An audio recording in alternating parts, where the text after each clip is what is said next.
নমস্কার বন্ধুরা, আমি বাঙালি কৃষক চ্যানেলে আপনাদের সবাইকে আরও একবার স্বাগত। তো অনেক দিন পরে আপনাদের সামনে আরও একটি ভিডিও নিয়ে আসলাম যে গ্রীষ্মকালীন পটল চাষ আমরা কিভাবে করতে পারি। তো যারা যারা শীতকালীন পটল চাষ করেছেন, তো সেই গাছগুলো যদি আপনারা এখনও শীতকালে রাখতে চান বা গ্রীষ্মকালীন যারা পটল গাছ নতুন করে লাগাচ্ছেন, তো তাদেরকে আমি সবসময় একটাই কথা বলবো যে পটল গাছ আমাদেরকে সবসময় সবুজ রাখতে হবে। পটল গাছে দেখুন, মানে এখন যে শীতকালীন যে পটল গাছগুলো, সেই গাছগুলোতে কিন্তু নতুন করে ডোক সারতে শুরু করেছে। তো এই ডোকগুলো কিন্তু আমাদের রাখতে হবে এবং এই ডোকগুলোকেই কিন্তু আমাদের সঠিকভাবে পরিচর্যা করতে হবে। তাহলেই কিন্তু আমরা এই গ্রীষ্মকালীন পটল চাষ থেকে কিন্তু ভালোভাবে লাভ করতে পারবো। কারণ গাছ আমাদের যতটা সুন্দর হবে ততটাই কিন্তু ফুল ফল আমাদেরকে কিন্তু দেবে।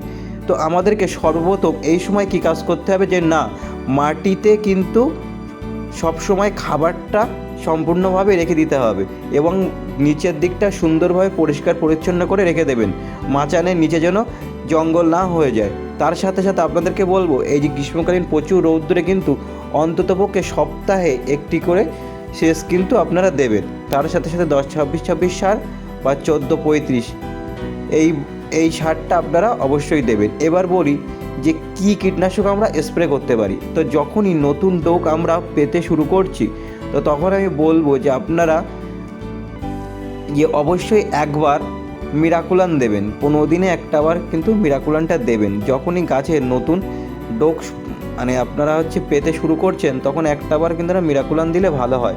এর সাথে সাথে দেখুন যে পটল গাছে কিন্তু সুচ পোকা বা সাদামাছির আক্রমণটাও কিন্তু অনেকখানি পরিমাণে হয়ে যায়। তো এর ফলে কী হয়, যে ডোকগুলো নতুন বার হচ্ছে সেই ডোকগুলো কিন্তু নষ্ট হয়ে যায়।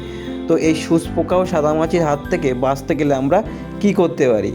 তো আমরা যেটা করে থাকি সেটা হলো যে সুচ পোকার জন্য আমরা সপ্তাহে একটিবার, দেখুন পাতাগুলো কি নষ্টই করে দিয়েছে একদম সুচ পোকায়।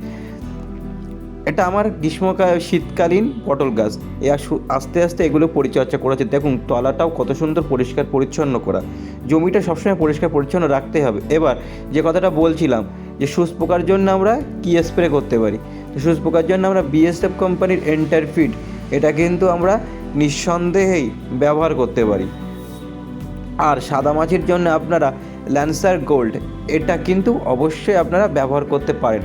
এছাড়াও আপনাদের ওখানে যেটি সবথেকে ভালো সাদামাছির কাজ করে সেটা আপনারা স্প্রে করুন, বা সুচ পোকার যেটা কাজ করে সেটা আপনারা স্প্রে করুন। সবথেকে মদ্দা কথা হচ্ছে, আমাদের গাছকে ভালো রাখতে গেলে সুচ পোকা ও সাদামাছি তাড়িয়ে রাখতে হবে। তার সাথে সাথে আপনাদের গাছের খাবারটাও কিন্তু সম্পূর্ণভাবে নিয়মিত দিয়ে যেতে হবে। তো ভিডিওটি যদি ভালো লেগে থাকে অবশ্যই একটি লাইক ও সাবস্ক্রাইব করবেন ও আমি বাঙালি কৃষক চ্যানেলের বন্ধু হয়ে পাশে থাকবেন। পরবর্তী ভিডিওতে আমি আপনাদেরকে দেখাবো যে গ্রীষ্মকালীন পটল আমার কেমন হচ্ছে।